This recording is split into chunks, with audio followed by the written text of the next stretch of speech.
All right, welcome back. Quick little news of the day video here for you guys. Emphasis on quick as things have started to slow down a little bit. We've obviously passed the roster locking date and we're getting closer to the DPC. We're just a few days away now. Things have started to slow down a little bit, come back to earth after the hectic past couple weeks we've had. And so, yeah, without further ado, just jumping right into it. First, a little bit of news, very similar to a stack that formed about a week ago, known as the CIS Rejects, which consisted of the likes of FNG, Ramses, Pasha, Roger, and Depressed Kid, who are going to be coming through the Eastern European Open Qualifiers. We have a very similar, well, mindset and team coming in through China, and that's Team MDY, which is a Mandarin acronym meaning no one wants us, which is the same kind of name as CIS Rejects. And it consists of a bunch of players coming from all over the Chinese DPC throughout time and teams.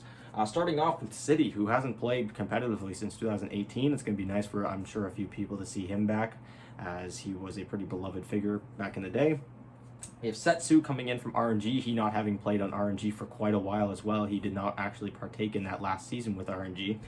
We have Old 11, who is a very, very big name coming in from BC Gaming, a big name team who had a very, very solid year this year. I've mentioned before how consistent they were. They made it through the wildcard stage of both majors, which was impressive enough as it is, but they made it through the upper bracket as well.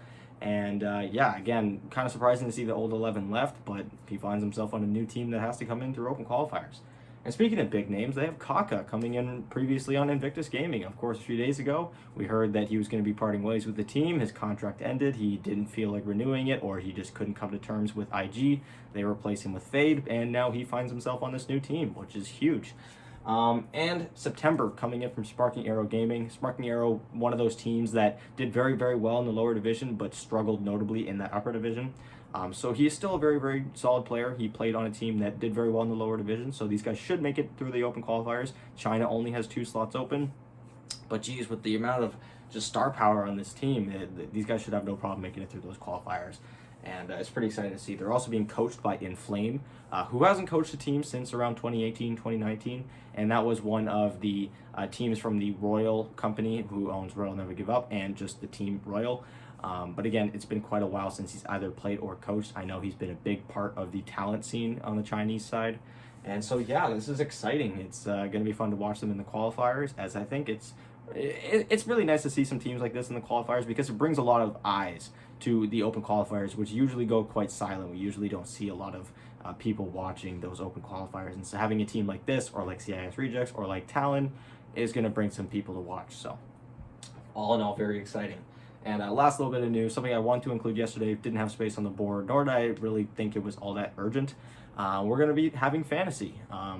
This is something that we usually only have around TI, and now we're going to be having it year-round. It is going to be a little bit different in the sense that it is going to be a weekly thing as opposed to a daily thing. So you're going to have to lock in your rosters the week of, and as opposed to playing or picking cards from every region and every team, you're going to have to mainly play in one region, from what I understand. So you unpack cards from a specific region, you play there, and you see how many points you can get. I'm going to be including my personal picks for my previews in my previews that I'm going to be doing every single week.